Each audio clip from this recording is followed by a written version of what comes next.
खुलुमनायजों लोगोसे गासैबो मानगोनां मेलेमजिबि रायजो राजा नोंथांमोनखौ फिन खनसेबाव आंनि बे गोदान भिडिअ बरना लाग्रोनाय जाबाय। प्रमद बर' बिथांजों दैदेनजानाय दानि बे बिटिसि गभर्नमेन्टआ बिटिसि सिएसबि नि आन्डाराव ग्रेजुएसन लेभेलनि ग्रेड 3 नि रिक्रुटमेन्टखौ जोंनि गेजेराव पाब्लिश खालामनानै होदोंमोन। बिटिसि सिएसबि नि आन्डाराव ग्रेजुएसन लेभेलनि ग्रेड 3 नि जा इन्टारभिउ लानो थांगासिनो दङ। बेवहाय टटेल पस्टआ जाहैबाय 416 416 पस्ट दं टटेलि। दा बै 416 पस्टनि एगेन्स्टआव टटेलि 47,000 मानसिफ्रा एप्लाइ खालामदों। बेसेबांबा गेदेर स्केम जादों होननानै आं बुंगोन। माबायदिहाय स्केम जादों बेखौबो नोंथांमोना एसे खोनासं। दिनै सासे मानसिया मोनबा डिपार्टमेन्टआव एप्लाइ खालामदों सासे मानसिया।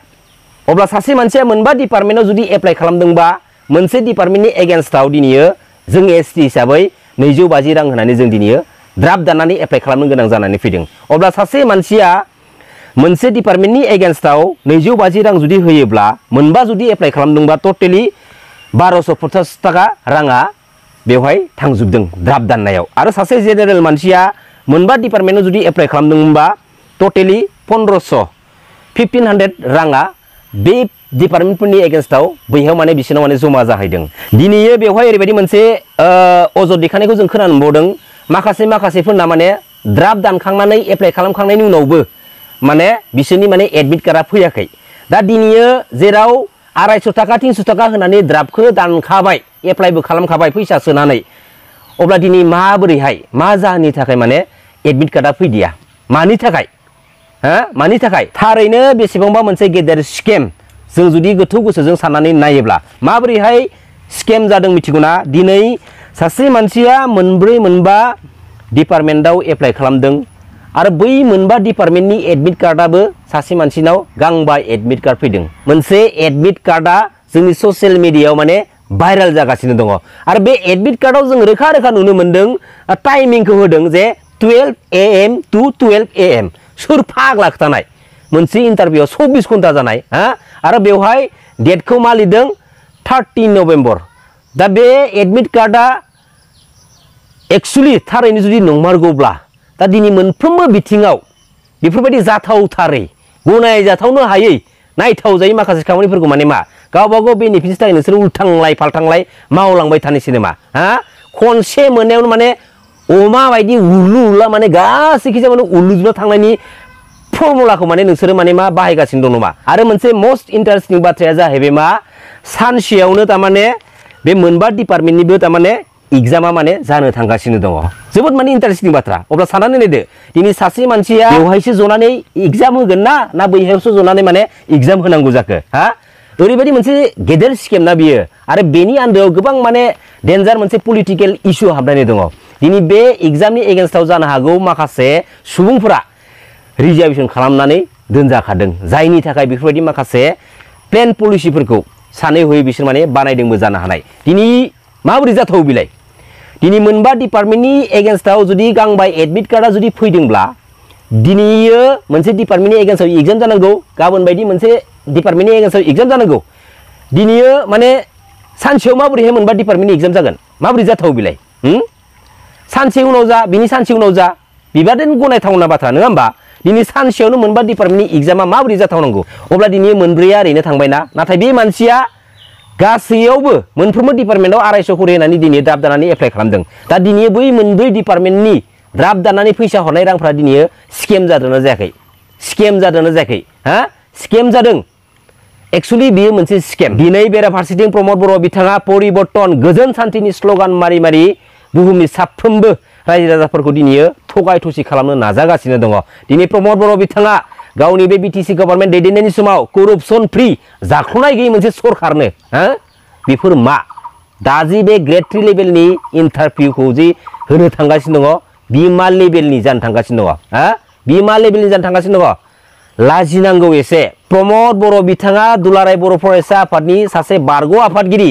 दिनै मोनसे फरायसा आफाद बायदिनि सासे आफादगिरि बिबानखौ मोननो हालायनाय सुबुङा बे जोंनि बिटिसि पलिटिकेल सिस्टेमाव एन्ट्रि मारि फैखांनायनि उनावहाय दिनै माबोरैहाय बे सोलोंथाइ बिफाननि सिङाव गांसे 500 रांनि बिजाबखौ 1000 निफ्राय लानानै 15,000 रांनि माने स्केम खालामनाय दिनै कमप्लेन हरनायखौ जों दिनै नुनो मोनदों आरो कमप्लेनखौबो हरदों दिल्लीनिफ्राय बे कमप्लेनखौबो जोंनिनो सोरबा बर' फिसाफ्रा होनायमोनब्ला ओइ बिपिएफ इउपिपिएल माबा मोनसे पलिटिकेलसो जालांसिगौमोन जेराव दिनै दिल्लीनिफ्राय हरजाबाय नालाय जेबो बुंनो हादिया बिराद मोजां खामानि जादों दिनै सिङाव ओरैबायदि माने कुरुसननि खामानि मावगासिनो दङ जोबोद लासिंसिंनि बाथ्रा सासे फरायसा आफादनिफ्राय फैनाय सुबुङा गावनि बे पलिटिकेल केरियाराव बे इडुकेसन सेक्टराव सोलोंथाइ बिफाननि सिङाव माबोरैहाय बिजाबखौ लानानैनो माबोरै स्केम खालामनो हायो बिलाय हो लाजिनांगौ एसे जोबोद लाजिनांगौ मिथिबाय नोंथांनि बेफोरबायदि दैदेननाय सरकारनि समाव बेफोरबायदि सोलोंथाइ आयदानि सायाव बेफोरबायदि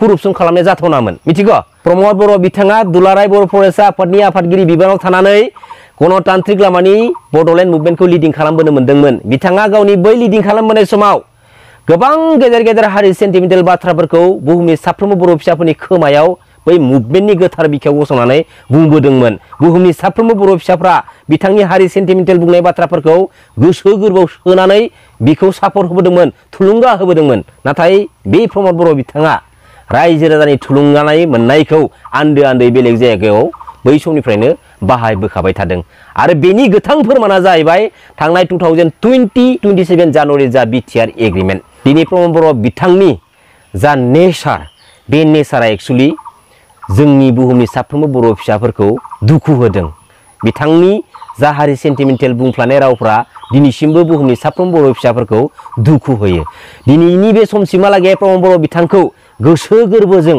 मोजां मोनग्रा बर' फिसाफ्रा प्रमद बर' बिथांनाव मोनसे सोंथिखौ सों जे बे बिटिआर एग्रिमेन्टनि एमअएसनि गेजेरजों बे बिटिआरनि जा दफानि लेखा बिलाइनि गेजेरजों मानि थाखाय मा जाहोनाव आरो माखौ लानानै the comprehensive and final solution to their demands while keeping intact the territorial integrity of the state of Assam बेफोरबायदि मानो लिरना लाना फैनाय प्रमद बर' नोंथां होननानै सों मा फिननाय होयो जोंबो खोनासंनो गोसो जादों मिथिबाय बे बिथिंसेयाव प्रमद बर' बिथाङा comprehensive and final solution बेखौ मा फिननाय होगोन बुहुमनि साफ्रोमबो बर' फिसाफोरनि सिगाङाव हो जेराव दिनै जों बर' हारिनि गणतान्त्रिक लामानि बड'लेण्ड मुभमेन्टखौ प्रमद बर' बिथांमोन बायदि सानैसो दैदेनगिरिया गावबागाव बेनिफिट्सनि थाखायनो गावबागावनि शेयार पावारखौ मोननो थाखायनो दिनै बिसोर बबेबा खनायाव दोनखुमानानै दोनबोदों मानगोनां रायजो राजा नोंथांमोन जाय गणतान्त्रिक लामानि बड'लेण्ड मुभमेन्टनि बिखायाव गोथार जों बर' हारिनि बिफा सिबिनां बड'फा उपेन्द्रनाथ ब्रह्मनि गोथार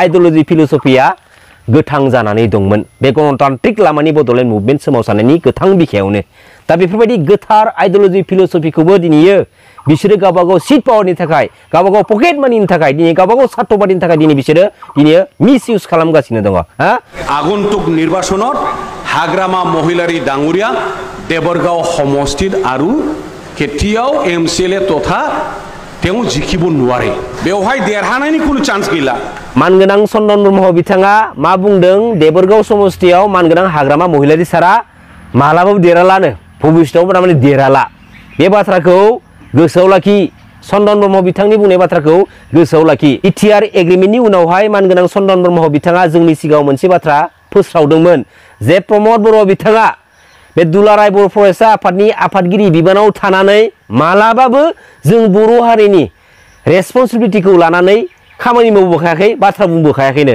जास्ट फर प्रमद बर' बिथाङा गावनि पार्सनेल बेनिफिटनि थाखाय माबोरैहाय बे बिटिसि पलिटिकेल सिस्टेमाव एन्ट्रि मारिनो हागोन बेनि प्लेन पलिसि बेनि एजेन्डा लानानैसो बर' हारिनि बिखायाव गसंनानै हारिनि बाथ्राखौ बुंबोफ्लाबाय थादों होननानै मानगोनां चन्दन ब्रह्म बिथाङानो जोंनि सिगाङाव फोरमायदोंमोन बेराफारसेथिं खाम्फा बरगयारी बिथाङा बिटिआर एग्रिमेन्टनि उनावहाय मा बुंदोंमोन जे बिटिसि एकर्डआ जाबाय सोरगो बिटिआर एग्रिमेन्टआ जाबाय नोरोग खाम्फा बरगयारी बिथाङा जों रायजो राजाफोरखौसो सोंदोंमोन नोंसोर सोरगोआव थानो ना नोरोगाव थानो होनलायनानै हा बिदि सोंगोना सोङाखैमोन सोंदोंमोन खाम्फा बरगयारी बिथाङा गावा थाङै थुङै सोरगोखौ गाना दा नोरोगाव थांनानै हारि खौसेथिनि बाथ्रा बुङो हारि जौगानायनि बाथ्रा बुंहैदों पलिटिक्सआव ज' इउनाइटेड जानानै ज' जानानै खामानि मावनांगौनि बाथ्रा बुंहैदों बे नोरोगाव थांनानै लाजियाखसै जोंखौसो फोरोंबावदों बिसोरो सोरगोआव थानो ना नोरोगाव थानो होननानै बिराद मोजां एडभाइस दा नोंसोरबायदि माखासे पलिटिशियानफोरखौ जों बर' हारिनि इयुन जेनेरेसनफ्रा बबे मोनसे मोजां एंगेलखौ लानानै जों फल' खालामनांगौ जाखो